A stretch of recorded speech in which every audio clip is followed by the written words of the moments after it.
I find that most top producing real estate agents and team leaders, there's this reluctance to really let someone into the struggles of building a business and maybe trying to be a good spouse or a good father or mother. And on today's video, I'm going to bear it all in terms of the things I have failed at along my business growth journey.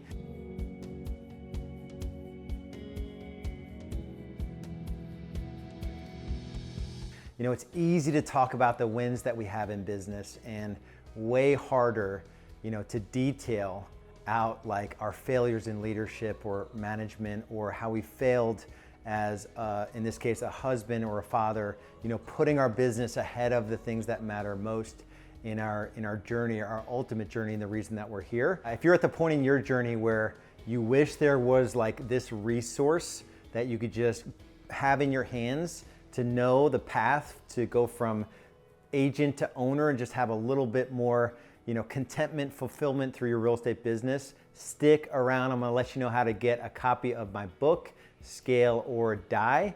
And if you like the video, give me a thumbs up, hit the like button, subscribe to the channel, and make sure you turn notifications on. And as always, leave comments below. I have a firmly rooted belief that if we all could just bear our good, bad, ugly, personally and professionally, it would make the journey for others that are trying to come up behind us a little easier. It's the approach that I've taken in Real Estate B School and even in my business in terms of breaking down, like we're all human beings and we're showing up and trying to do great things and how can we learn from each other's mistakes? And so that's what I want to cover in today's video. And I would say the first thing, as I look back on my journey, it is putting the deal ahead of something more important, a date night or a vacation. Oftentimes in real estate, we don't create standards for ourselves. So the one thing I want most for you, and it doesn't matter where you are in your journey, is to set some standards around what you're willing to do and not willing to do for your real estate business. It could be as simple as just time blocking your calendar, saying like, I'm willing to work Monday through Friday, 8:30 to 6:30, and appointment only on Saturday, only if it's from this time to this time, and I'm gonna take Sundays off. And maybe you have to negotiate with your spouse, like, okay, Sundays, I need to check in for 30 minutes at 12:30 and then another 30 minutes at 5:30. Predetermine what that looks like so you're not gonna shortchange your family. That's the biggest thing I regret in those early days. I was all in 100 miles per hour and it was exhausting for my wife to keep up with it. And she was just constantly put second place. Really, when it comes down to it, this business, my belief is that we're all here and it's temporary and there's this, eternal game that we're playing. The reality though is that I'm not gonna do real estate forever. I'm gonna be married to this woman forever. She doesn't care if I sell another home. She doesn't care if we live in a nicer house or if we drive a nicer car. She just wants more of me. And the same thing is true for the people that love you. If you're busy in real estate and you let all of that drama consume you, chances are you are missing out on the really good stuff. And just take note of that, where are you really missing out? And then if you need to sort of systematically create those moments where you're not gonna miss out, put them in your calendar, right? The things that matter to me most are in my calendar, so you could start there. I would say the second thing, when I think about the lessons I've learned in building a business, both personal lessons and professional lessons, is just to check your motives. This is gonna be a tough one for me to share. When I was building my real estate business, I didn't know what I know now. I built it to be served rather than to serve. Generally, I'm not a guy that has many regrets. I see everything as a learning lesson. Though when I look back on some of the decisions I've made with how I treated team members or how I was always focused on the numbers and hitting our goals, and I know there was more than probably dozens of times where I could have slowed down and connected with a team member that was struggling in some area of their life. I wasn't attuned to it because I was so focused on achieving in the business. And the same approach I took with sacrificing time with my wife or my children, I was just assuming that everybody wanted to do that. I've had some tough conversations with team members as they've left my world. These are, 6, 7 years in my world, and they would tell me with tears that it never was enough.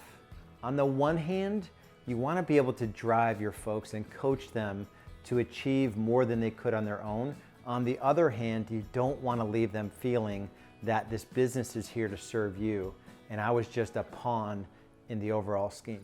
The moral of the story and the happy ending is that I have figured it out and I have learned from those tough lessons, and I wouldn't wish those lessons on anyone, and those tough conversations and those strained relationships that, I had to work hard to salvage those relationships and turn them back into something that was a mutually satisfying relationship, even if we weren't technically in business together. Third is this focus on, putting up this front, like just this man of steel, superhuman force, which we think we have to show up in our businesses that way. The reality of it is, if you can break down, and be more authentic with folks around you, with your clients, with your family, with your team members, the world is lacking in authenticity. If you've read anything from Brené Brown, it is to lead with your authentic self. And year after year, I put up this bravado and this hard exterior where it's just about the numbers and achieving and going on appointments and knocking, commission checks down and getting to the goal. I was just very consistent and clear on where we needed to be. And along the way, I didn't really let people in on the fact that I had never done the thing I was doing. Even this video, getting good at video, I've never done this before. So I'm learning as I'm doing this. When I was building a team, I had never managed somebody before. Nobody taught me how to manage people properly. Nobody taught me how to be a good leader. Nobody taught me how to be, have a difficult conversation with somebody. And so I feel like if I could have just acknowledged that fact with the team, and now I openly say, hey guys, I've never done this before. And I have a feeling that we could have gone further, faster, if I only let people into what was going on in my world. And so just check yourself on those few things. If you're really looking to, do this without the pain that I experienced along the way and those painful lessons with my family and my team members, and, just check your heart, your motives, your authenticity, and, why are you building this thing? What are you trying to accomplish with building a business? If you're at the point in your journey where you just wish there was a guide, something that you could hold in your hands and page through, there is. I wrote a book, not only about my journey and some of the failures that I went through, but our most successful members and what their journeys look like. I lay out the step-by-step process, the drivers, accelerators, tools, and systems, the things you will need to know to go from agent to owner. It's scaleorddiebook.com, or click on the link below to get your copy today. If you like the video, please hit the like button, subscribe to the channel, turn notifications on so you'll be the first to know when a new video drops.